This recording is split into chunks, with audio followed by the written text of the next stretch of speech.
Good morning everyone. आज एक जी advance 2011 है। जी एडवांस 2011 है। अब हमारे बच्चे इसमें थर्मोडायनेमिक्स पढ़ रहे हैं और थर्मोडायनेमिक्स में एक बहुत इंपॉर्टेंट सेक्शन है जिसमें फर्स्ट लॉ ऑफ थर्मोडायनेमिक्स आपने पढ़ी क्या? Yes sir. First law of thermodynamics का बेसिक है डेल्टा यू बराबर क्यू माइनस डब्ल्यू और इंटरनल एनर्जी को हम क्यू कहते हैं, डेल्टा यू। इंटरनल एनर्जी का माई बाप कौन है? टेम्परेचर बढ़ता है तो बढ़ती है, घटता है तो घटती है। अब आपके पास एक क्वेश्चन में एक ग्राफ बना के दे दिया गया है, एक प्रेशर और दूसरा क्या है? वॉल्यूम। एक प्रेशर और दूसरा वॉल्यूम। अब आपसे कुछ प्रोसेस बताएं ए टू बी के लिए internal energy decrease, B to C के लिए internal energy increase, C to D में हीट एग्जिट होती है मतलब बाहर निकलती है और डी टू ए में हीट एब्जॉर्ब होती है इन सेक्शन। और एक और ऑप्शन छोड़ के गया है work done on the gas. ये बड़े मार्क्स का बड़ा सवाल है, यानी एक सवाल तुमको कहीं खड़ा कर सकता है। केवल कॉन्सेप्ट देखिए आपने क्या पढ़ा है, क्योंकि थर्मोडायनेमिक्स के एक आखिरी चैप्टर हमारे पास बचा हुआ है हीट इंजन, बाकी खत्म हो गए। तो क्या पढ़ा है जरा देखिए। पहले प्रोसेस कहां से कहां जा रहा है बताइए। ए टू बी में क्या हो रहा है? समदाबी। आपने कहा सम, क्योंकि ए से बी जाने में प्रेशर में चेंज नहीं है तो समदाबी है। लेकिन ए से बी जाने में वॉल्यूम क्या हो रहा है? वॉल्यूम घट रहा है तो work done on the system या by the system? This is the correct answer. इसके ऑप्शन ऐसे लिखे जाते हैं। ए में कई ऑप्शन हो सकते हैं। ए ऐसे एरो बिलोंग करेगा, इसमें कई सारे ऑप्शन हो सकते हैं। तो सबसे पहले क्या डिफाइन हो गया? Work done. कैसे डिफाइन हो गया? क्योंकि वॉल्यूम घट रहा है, वॉल्यूम घट रहा होता सिस्टम पर वर्क होता है, work done on the gas. तो सबसे पहले ऑप्शन हमारा क्या मिल गया? टी। अब सुनो, ए से बी जाते समय आपने क्या बोला? समदाबी, यानी प्रेशर में चेंज नहीं है। तो इसमें थर्मोडायनेमिक्स पढ़ते हुए ये गैस इक्वेशन होती है P1 V1 upon T1 is equal to P2 V2 upon T2। तो आपने क्या बोला था? समदाबी, यानी जो पहले प्रेशर था वो बाद में है तो ये खत्म हो गया, तो V प्रोपोर्शनल टू क्या निकल गया? तो आप बताओ ए से बी जाते समय वॉल्यूम डिक्रीज हो रहा है या इंक्रीज हो रहा है?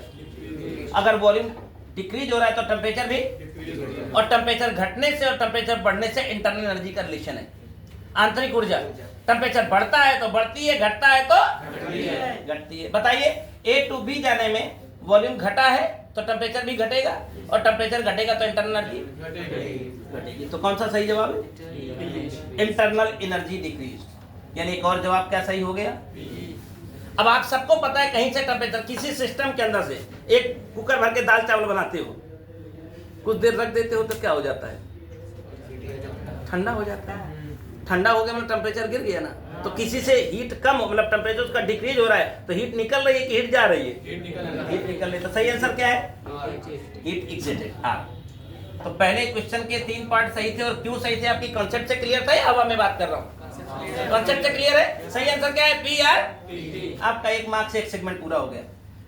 अगला ऑप्शन किसके लिए जाना है? बी के लिए। किसके लिए? बी के लिए।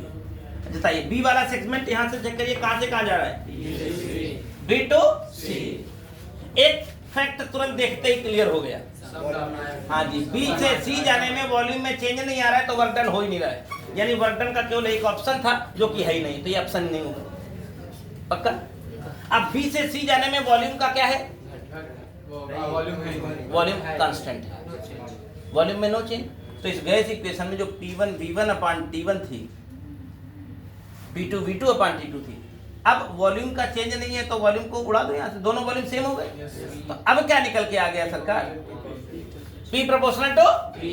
तो बताइए B से C जाने में प्रेशर बढ़ रहा है या घट रहा है? कैसे पता चल गया घट रहा है? B पर खड़े थे प्रेशर 3P है, यहाँ जाके घट गया। बोलो ना। तो प्रेशर घट गया महाराज तो टेम्परेचर हुआ, और टेम्परेचर कम हो गया तो इंटरनल एनर्जी कम हो जाएगी। तो कहीं है क्या इंटरनल एनर्जी डिक्रीज? तो again answer P is correct. और इंटरनल एनर्जी अगर डिक्रीज हो रही है तो हीट निकल रही है, भाई इंटरनल एनर्जी डिक्रीज होने का मतलब टेम्परेचर डिक्रीज, और टेम्परेचर डिक्रीज होने का मतलब हीट निकल रही है कि आ रही है? निकल रही है, एग्जिट हो रही है। यानी again answer P R is correct. बराबर बराबर मार्क्स से कॉन्सेप्ट क्लियर रखना। अगली कहानी किसको जाती है भाई? सी कौन है? सी कौन है? कहां से कहां? सी टू डी। आप बताइए सी टू डी क्या हो रहा है? अभी भी ये समदाबी यानी प्रेशर चेंज आइसोबैरिक प्रोसेस है। अब बताइए सी टू डी जब जा रहे थे तो वॉल्यूम बढ़ रहा है कि घट रहा है? बढ़ रहा है। और वॉल्यूम बढ़ रहा है तो ऑन द सिस्टम या by the system? Bye the system. कोई आंसर बाय द सिस्टम तो नहीं है यहाँ, तो ये वाला आंसर खारिज हो गया। लेकिन अभी भी तो आइसोबैरिक है, तो प्रेशर वाला रिलेशन फिर लगा दो। P1 V1 upon T1 is equal to, perfect है। और वॉल्यूम में चेंज नहीं है, ओ सॉरी ये प्रेशर में चेंज नहीं है, तो again V proportional to T हो गया। अब आप बताओ C टू D जाने में वॉल्यूम बढ़ रहा है तो टेम्परेचर बढ़ेगा कि घटेगा? भाई प्रोपोर्शनलिटी बताती है बढ़े तो यूं बढ़े। वॉल्यूम बढ़ रहा है या घट रहा है? वॉल्यूम बढ़ रहा है तो टेम्परेचर भी बढ़ेगा, और टेम्परेचर बढ़ रहा है तो इंटरनल एनर्जी मतलब इंक्रीज। टेम्परेचर बढ़ा तो इंटरनल एनर्जी इंक्रीज। इंक्रीज वाली किसके साथ है? क्यू के साथ। तो Q is the correct answer. अब भैया टेम्परेचर वह बढ़ रहा है, टेम्परेचर तो हीट बढ़ रही है या घट रही है? अरे किसी चीज कुकर को चढ़ा देते हो सिलेंडर में, क्या होता है? टेम्परेचर बढ़ता है तो हीट देते हो कि लेते हो? हीट क्या एब्जॉर्ब हो रही है, एग्जिट हो रही है? एब्जॉर्ब हो रही है। एब्जॉर्ब कहां पर जा रही है? एस पर। तो अगला आंसर क्या हो गया? क्यूएस। और एक आखिरी कहानी, डी जा रही है। सरकार डी को देखें कहां से कहां जा रहा है सिस्टम आपका। आप देख के बता सकते हो डी टू ए कौन सा सिस्टम है? समतापी। कौन सा सिस्टम है? समतापी। कौन सा सिस्टम है? समतापी है क्या? बताइए समतापी सिस्टम में क्या होता है? टेम्परेचर में चेंज आता है क्या? और टेम्परेचर में चेंज नहीं आएगा तो इंटरनल एनर्जी का कोई चेंज, ये दोनों ऑप्शन में कोई नहीं हो सकता है, उसमें से भी कोई नहीं हो सकता है। हो सकता है, हो सकता है। क्यों? क्योंकि डी टू ए जाते समय वॉल्यूम, हाँ वॉल्यूम चेंज हुआ तो वर्क डन होगा। बताइए ऑन द गैस या बाय द गैस? मतलब ये अगेन सही हो गया, पक्का हो गया। अब सारा खेल इसमें तो कुछ नहीं है, ये सब वेरीफाई हो गया। अब इनमें से कुछ होने की संभावना है। तो फर्स्ट लॉ थर्मोडायनामिक्स किस दिन के लिए? डेल्टा यू बराबर क्यू माइनस, आपने कह दिया था जिस दिन टेम्परेचर में चेंज नहीं आया था W0, डेल्टा यू 0, और डेल्टा यू 0 तो Q बराबर, देखो अब जब ऑन द सिस्टम हो तो W कैसा होता है? तो अगर Q के बारे में बात करें, Q कैसा होगा?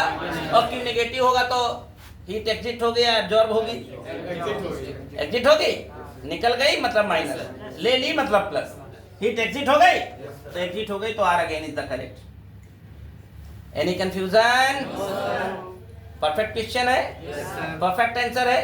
कॉन्सेप्ट आपको पूरी थी या कोई कंफ्यूजन था? पूरी थी, पूरा पढ़ा इसलिए पूरी थी। अब एक इंजन बचा है, कल हम इंजन खोल के दिखा देंगे आपको, ठीक? बाइक को तुम्हारी क्लास में चढ़ा लाऊंगा और प्रैक्टिकल में कार का इंजन प्रैक्टिकल कर लेंगे बाद में, राइट? तो कल एक आखिरी कंसेप्ट के लिए प्रैक्टिकल होने वाला है। 10 मिनट थ्योरी बताऊंगा, आधे घंटे प्रैक्टिकल करूंगा। जीवन भर कभी नहीं भुलाएगा इंजन। तो कल इंजन पढ़ना चाहते हैं तो एब्सेंट ना हो। बाकी सबको जय हिंद, थैंक यू। हाँ यहीं से ऊपर